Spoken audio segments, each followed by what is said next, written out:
이웃 간 교류를 늘리고 어르신들의 고독사를 예방하기 위한 부산 진구 이음하우스가 운영 중입니다. 외롭게 홀로 살아오다 서로를 의지하는 친근한 가족이 된 어르신들을 만났습니다. 지난 6일 개막한 부산국제영화제가 순항 중입니다. 6개 극장 29개 스크린에서 초청작 상영이 이루어지고 있고 관객과의 대화 등 다양한 프로그램들도 오프라인으로 진행되고 있습니다. 8일 부산의 1일 확진자가 20명대로 나타났습니다. 지난달 28일 이후 열흘 만인데 집단 감염의 추가 확진도 계속해서 나오고 있습니다. 전국의 일부 연안이 침식이 심각한 수준으로 나타났습니다. 조사 대상 연안 5곳 중 1곳꼴로 연안 침식의 심각 단계인 D등급으로 나타났는데 해운대도 포함됐습니다.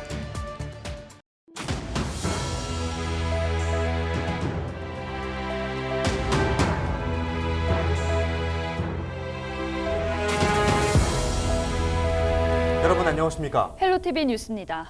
1.4km, 손에 잡힐 듯한 거리인데요.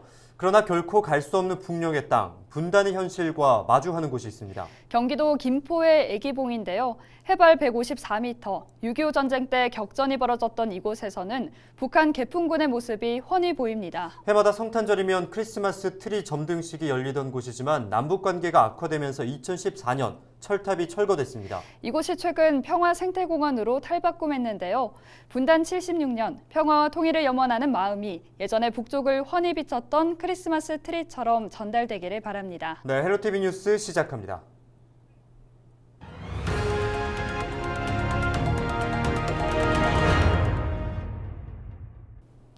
오조 아나운서는 오피스텔에 살고 있나요? 네, 오피스텔에 살고 있죠. 그러면 더 모르겠군요. 요즘 아파트에 사시는 분들 옆집에 아래 윗집에 누가 사는지 모르는 분들이 많다고 하잖아요. 네, 맞습니다. 어릴 때는 안 그랬던 것 같은데 이 시간이 지나면서 점점 더 이웃 간의 교류가 없어지는 것 같긴 합니다. 거기다 혼자 사는 분들도 많은데요. 근데 이게 단순한 문제가 아니잖아요. 네, 이웃 간의 교류가 줄어들면서 발생하는 대표적인 사회 문제, 바로 고독사입니다. 이 고독사를 막기 위해 색다른 도전도 시도되고 있는데요. 바로 부산 진구의 이음하우스입니다. 자세한 내용을 김한식 기자가 보도합니다.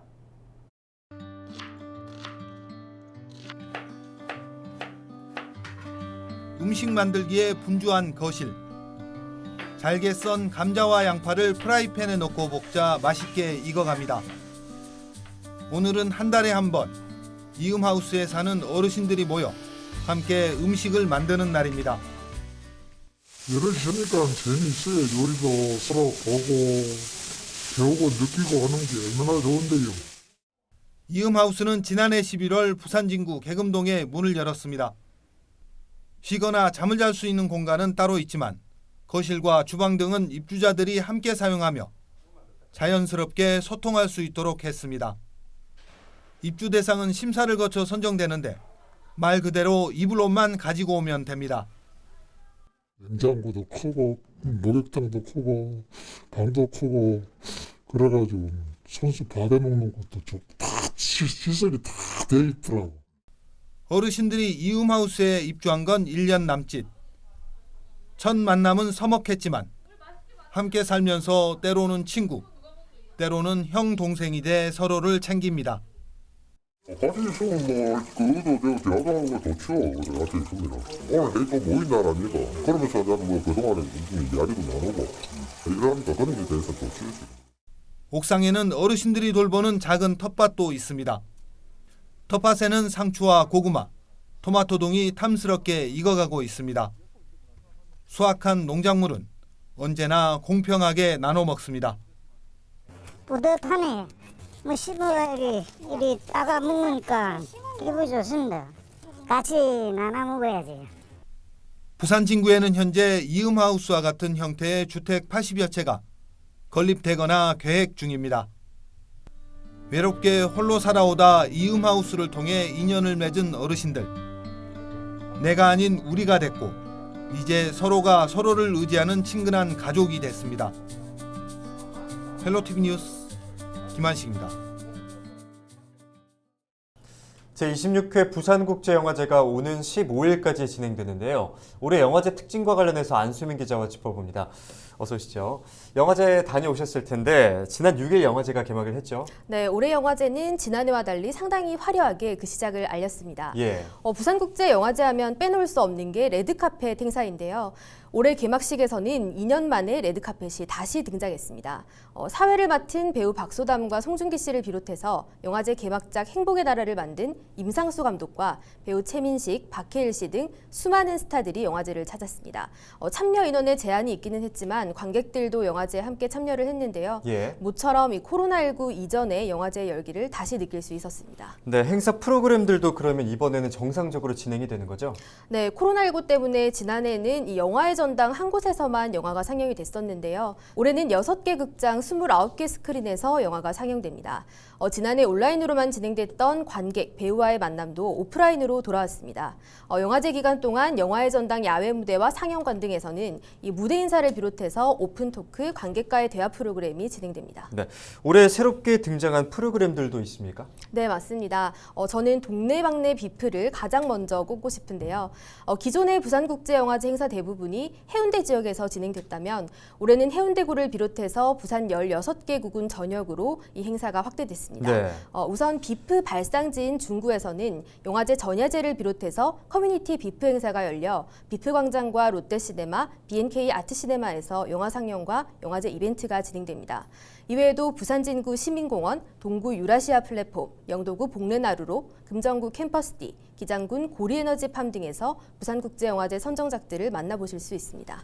네, 여러 가지 프로그램들이 준비가 되어 있는데 또 주목해야 할 부분들이 있다면 어떤 것들이 있을까요? 네, 오징어 게임 다들 들어보셨을 겁니다. 이 넷플릭스라는 온라인 동영상 플랫폼 업체가 만든 시리즈물인데 전 세계적인 흥행몰이를 하고 있죠. 그렇죠. 네, 올해 부산국제영화제에서는 온비프라는 섹션을 신설해서 넷플릭스, HBO 등 OTT 플랫폼 업체가 제작한 시리즈물 3편을 선보입니다.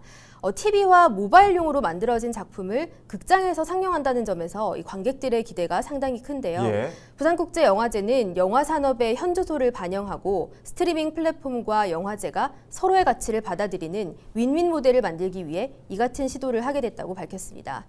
이외에도 OTT 플랫폼이 제작한 영화 다수가 올해 영화제에 출품됐는데요. 수상으로 이어질 수 있을지도 주목을 받고 있습니다. 네, 코로나19 영화 산업 변화 속에서 부산국제영화제도 이 시대의 흐름을 받아들이면서 진화하고 있다는 것이 느껴집니다. 오늘 수고하셨습니다.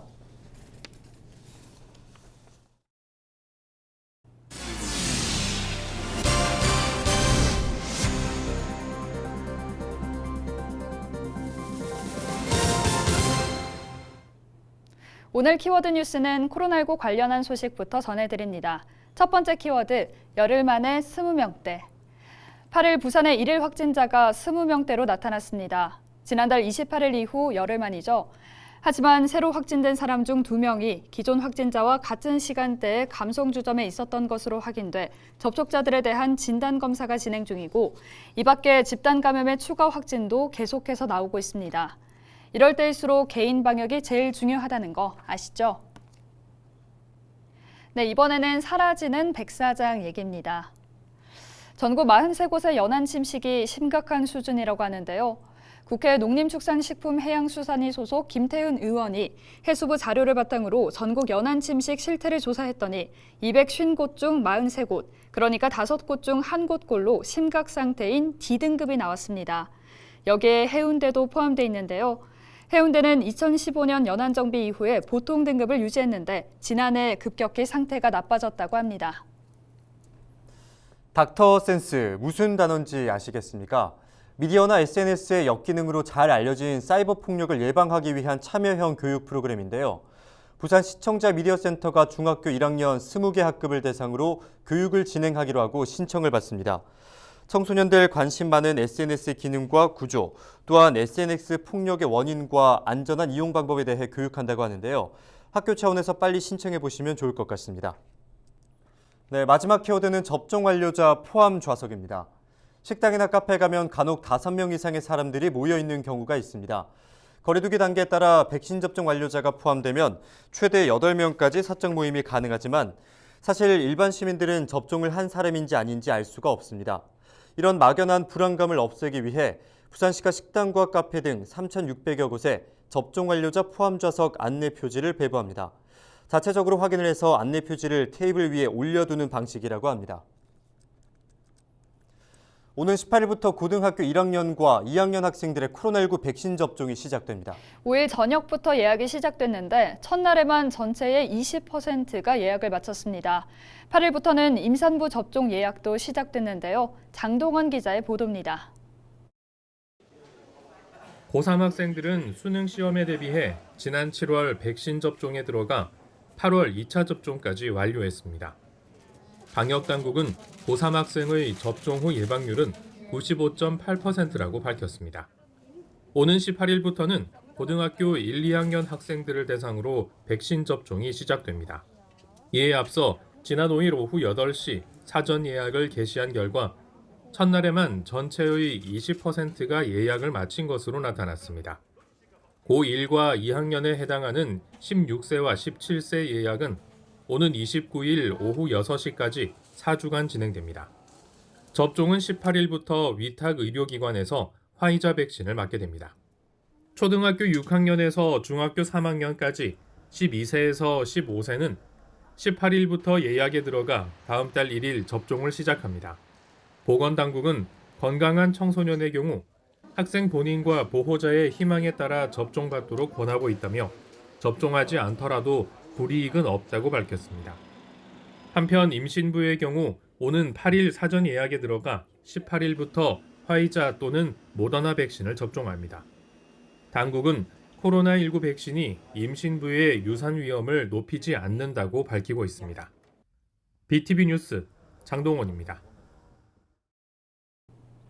우리나라 선조들이 입었던 화려한 전통 의상을 한눈에 볼 수 있는 전시회가 열리고 있습니다. 동래구 출신의 한복 명장이 조선시대 사대부가 입었던 궁중복을 직접 제작해 관객들에게 선보이고 있습니다.